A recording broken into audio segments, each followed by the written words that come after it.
Hi, everyone, and welcome back to another episode of Unlocking Venture Capital. I'm here with my friend Karen. Hi, Karen. Hi, Sydney. How are you? I'm good. So Karen is with us from our first CVC, which is Deutsche Bank Venture Capital. So please tell us a little bit about the fund and about what you do at the fund. Yes, absolutely. Thanks for having me. It's a pleasure to be here. So Deutsche Bank Venture Capital, we are focused on investing into enterprise software companies. So every investment we make, we want to also use the solution as well. Typically, we invest in Series A and Series B companies. So it could range from AI, data, cybersecurity, ESG. So think of things that a bank would use on the technology infrastructure side. Our team is based in New York and in Germany, since we are a German bank. Yes. So we invest into companies that are in Europe and the US. Awesome. And is the venture team only in New York, or do you guys also have a European team? So it's both. We're in New York and Germany, so we invest in both locations. Okay. So I look at both US companies and European companies. Nice. Yeah, so I get to see a whole gamut of technology startups. Yeah, and we talk about like how the US valuations versus European ones also vary, as well as the trends and technology. So, do you have different criteria when you're evaluating both of these different hemispheres?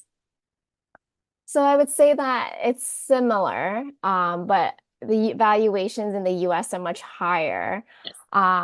In Europe, it's more worth our value since it's cheaper. So we are looking more in the European space. But I would say that the criteria are similar. When we look at companies, we want that companies to have some customers, there to be some traction because we are a bank. So we do require, you have you can't be super early, so you have to have some sort of traction. Yeah, absolutely. I mean, like in Canada, for as a startup, for you to get any kind of business with the bank, you need 2 years of net profit. And it has to be like consistent in the entire like 24 months. So it is much more competitive in that way as well. And it kind of gives like, according to, what you're talking about, that kind of history and leeway and traction. So that's really great. And so in terms of the corporate venture capital world, how would you say that your decisions are being made in terms of financial return versus strategic? Because strategy is, of course, very important to all corporate venture capitals. But how do you guys and your team see that? Yes, so since we are strategic, it is very important for us that the solution is something that we could potentially use. It doesn't have to be today, right now, but it has to be, sometime in the near future, in a few months or 6 months down the line. So when we are looking at investments, we bring in our business unit as we are looking at the investment. So jointly at the same time in parallel, just to see that if there would be a team who would actually use the solution. Because I think ultimately the goal is we want to use the solution. So if we don't have buy-in from our different business stakeholders, then it wouldn't make sense to do the investment. So we bring everyone in who needs to be there from the beginning. That way, you have the conversation, you get that relationship built, and then we see if there's a fit. And if there is, we progress with, doing a POC, and then we do the investment. Okay, great. And how many meetings does that normally take with the founder at that level? So I would say initially it's first understanding the product. So that's like, a first call. If we see that this product could be super relevant for our internal teams, we bring in the business unit. So that could be a second call already. So after these two calls, we have an idea of if this is going to move forward or not, just because the business unit knows, what they're going to use and what they won't. Hmm. So, so the decision initially is fast just because we know what we would and would not use. Okay, great. And like I'm sure that this has happened over the course of every CVC when you guys are thinking like, what would I use and what would I use right now versus the future is really, really difficult. And so would love to understand, have you had these scenarios where you've already invested in something that you were going to use, but then you found something that was maybe a better mousetrap? And what did you do in those kinds of situations? Because of course you've already invested in this other startup, but the technology is changing all of the time, and innovation is becoming super competitive. So then, how do you kind of weigh that when you're presented with it? So I think if we're already invested into the company, we do everything that we can to make sure that we're utilizing and using them. So being their customer, I would say that of all our investments, I'd say probably like more than 90% of them are actual vendors. We're also using them as a client. So we have a very strong conviction. So if we invest, we will be using your product. Obviously, times change and there are new innovations that come out. So then we deal with that on a case by case basis. Okay, that's great.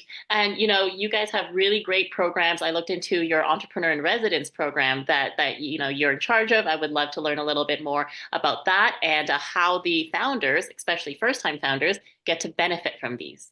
Yes. So the Entrepreneur in Residence program is a 6-month program. We pay you a small amount per month, and essentially you will get to work with our bank. So if you are pre-seed, seed stage company, and you're trying to get some traction, right? You don't have any big names on your user or Yeah. vendor list. You're trying to like get people to like know who you are. So we opened this program with the intention to bring innovation into the bank and also bring solutions that we, Deutsche Bank, have as a problem and co-create a product together. So the idea is if you can work with a Deutsche Bank, you could work with other banks. Yeah. So once you have us on, the cap table, or you have us as a customer, you can go to all other financial industry clients and say, hey, this company is using us and you should use us as well. Yeah. So the benefit for founders is the name recognition. You're having a large corporate financial institution as your customer. And also, we're working with you to build a solution that other banks could use, right? It's not something just for our bank. It's for the financial industry like standard. Yeah. So other firms can use it as well. That's So in that way, there's nothing you would lose. You're getting paid a small amount. You get access to our subject matter experts who are jointly telling you these are the problems we have and mhm. we want to see XYZ. So you have the resources at your hands because you come up with hypotheses. You say like, oh, I think that, this is a problem that the bank has, and these are the solutions that would be most relevant to you. But then when you talk to subject matter experts, they could tell you different things, and it might not be the idea you actually go with. Okay. Yeah, I think that's a really good point, that there's nothing you can really lose from being in these beneficial programs. And I really love that. Let's talk a little bit more about the cap table. So, it is standard to have, and you can correct me if this is no longer true, to have usually not more than one CVC in a round for your cap table. So, why, in the minds of the founders, why is that beneficial? Why do you not have more than one? And what is the breakdown or reasoning for that? I would say actually recently I've seen multiple CVCs on the cap table. At the So same round. yes. Okay. So in the Series A and Series B round, I think the point is the founder is looking for customers, right? So because there's no harm in having multiple CVCs or multiple banks. Like we work with other uh banks as well. Like recently we've been on other deals and I saw other banks on it. So I think that I don't see that as competitive to us. I see that as a great sign. It means that there is conviction from another bank. Oh, like they think this solution is actually good, which is great for us, right? Like if you Yeah. have more financial institution buying in, it's only going to help the startup. It doesn't Yeah. hurt anyone. Yeah. So I would say that recently I've seen more than one CVC on a cap table. So I don't see any harm in having multiple. It only benefits the startup because they're getting an investment plus they're getting a big client. Yeah. So no downside. That's good. And I love the fact that you touch on these, positive associations as an investor. You're associating this to, positive outcomes and traction and all of those things. Whereas, some smaller investors attribute tier one investors to be like that positive association or confirmation. And that's really great. And no, I was wondering, because your team is really always looking for what is the next trend, what is that next macro going to look like. So in terms of how you guys are seeing 5G or the Internet of Things and AI, how are you as an investor constantly learning and challenging yourself to get ahead of these trends to benefit the CVC and your team and yourself, of course. It must be a lot of different a variety of resources that you have to kind of combine. So would love to hear some tips that you have. So I have quarterly calls with our business units. Mm. So to understand, hey, what are the pain points you're seeing now? And what kind of things are you looking for? Because as an investor, I might see something, but then our bank internal employees might see something else. So we want to Right. be on the same page. So it's talking to them, understanding what they're seeing and what kind of solutions that they are looking for. And also talking to other investors, comparing notes, because everyone's seeing different things and we have different perspectives. So having conversations with our internal teams and external other investors and also startups. Like the founders I'm working with, I'm like, oh, I'm seeing this in the space. Are you seeing your friends building things in this area? And they'll be like, oh, actually, no, like they're doing something completely different. So I think it's just having those conversations, understanding what's going on, keeps you more informed. I think that that's so interesting because you're kind of seeing how your business units would be like the forefront users, right? So Hmm. that's why they're the ones experiencing these pain points, whereas you yourself are not necessarily an everyday user, and so you kind of see it differently. So that's really great. And also like really good way to express to other people like this is how you're learning things. You can get great information and education from your own team on a quarterly basis. So I love that. I think that that's great. And in terms of how the landscape is going, you and I have both seen our friends like go to different funds because a fund Hmm. has closed or things like that, or they're not raising.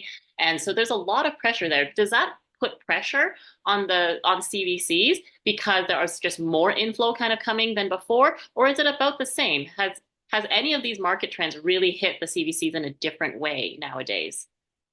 I think that it's picked up more recently.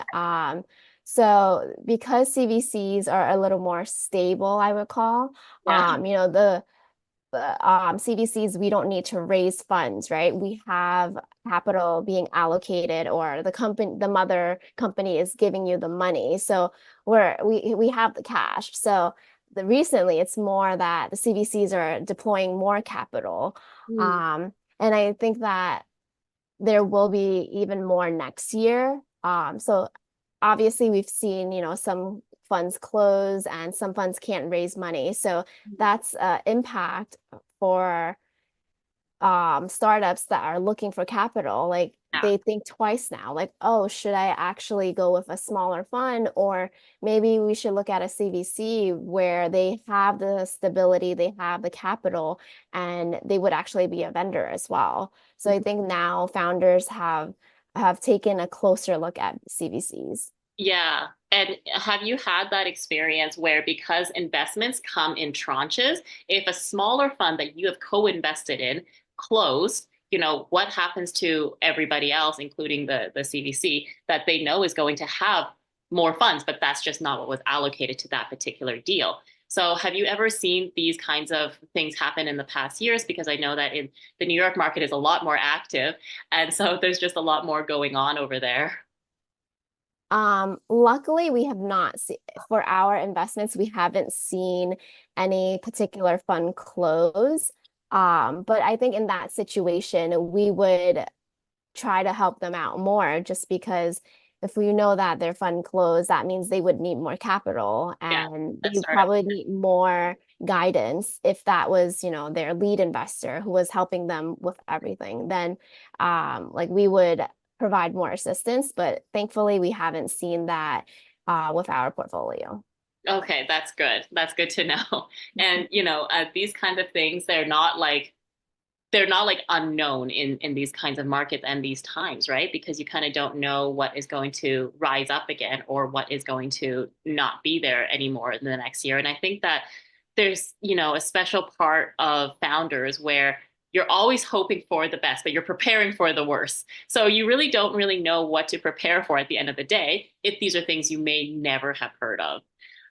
So that's really great. And so, you, Karen, what is your next step in terms of you as an investor, and what do you kind of see in the next 5 years? Do you kind of see where the trends are going in terms of investment, or where the trends are going in terms of your industry? So I would say that, right now AI is obviously on everyone's mind. It's the biggest buzzword. Yeah. Um, but I think AI is going to niche down. There's going to be so many different use cases, but as a bank, we have different divisions, right? Everyone has different problems that they have. So I think it's going to be more specific, more niche down. And also I see that there are areas that, in the past it hasn't been as active, that now it's more gaining more traction. So like in like the compliance space and in the Mm, like it wasn't as pertinent, I would say, but yeah. now it's like, oh, with AI, we need to make sure we're compliant. And the cybersecurity space, like, Right. with new AI, we need to make sure that there's guardrails and we are safely using these solutions. Mhm. So I think there will be more investments in that space and more companies will be building there. That's really great. And like in terms of like niching down and like aiming for that big, balloon market, right? That's so counterintuitive because we're always telling founders that we're looking for big markets. You got to solve big Yes. problems. And then at the end of the day, I completely agree. Niching down really is like, okay, well, what are you focusing on, or what is your low hanging fruit? And then what are you going to do next? And then what are you going to do? What does that roadmap look like? Right. And so, I had this really great question that came up when I was doing an event for a Twitter Live, and would love to get your thoughts on it. She asked me, she didn't really tell me what she did or what problem she wanted to solve. She said, for investors, do you have to have AI in order to get funding?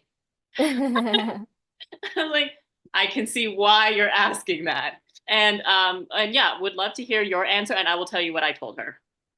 I would say that right now, AI is the most top of mind for everyone. So you probably need to have some sort of AI in your solution to make sure you're, keeping with the latest technology. If you don't have any, I think that would be a red flag. But yes, you should have some, but it depends on, your solution, right? It depends on what space you're in. Yeah. Um, and maybe some areas you don't really need it, but because AI is the latest technology, if you're not using it, you might be falling behind. Yeah.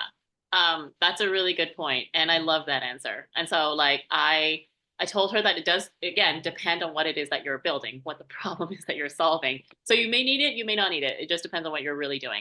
And then the other part was that not everyone who says they're building AI is really building AI, Hmm. which I'm sure you have seen thousands and thousands of these deals. And then you go, that's not what that means.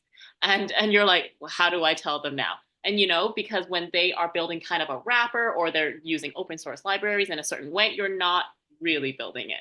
And so, and I found that to be so interesting because if you don't come from that background to be able to vet it yourself as a founder, you don't know what someone else may be giving you. And so you can then go and present to all the different VCs in the world and tell them that you may be building this and it's completely different. You know what I mean? Yes. No, a lot of companies call themselves AI companies, but they're not. Yeah. I mean, I think some companies are trying to, they're like, oh, let's just put our name as something AI. So maybe we can go get funding. If it happens, it happens. If it doesn't, it doesn't. Um, but yes, these days it's hard to differentiate what is actually having AI and what doesn't. Yeah, no, absolutely. And I think that you bring up a really good point. I always get the benefit of learning new things from you. So I feel so grateful to have met you and to know you. And thank you so much, Karen, for coming on to another episode of Unlocking Venture Capital. I'm here with Karen Wang. And thank you, everyone, for joining. Thank you so much, Sydney.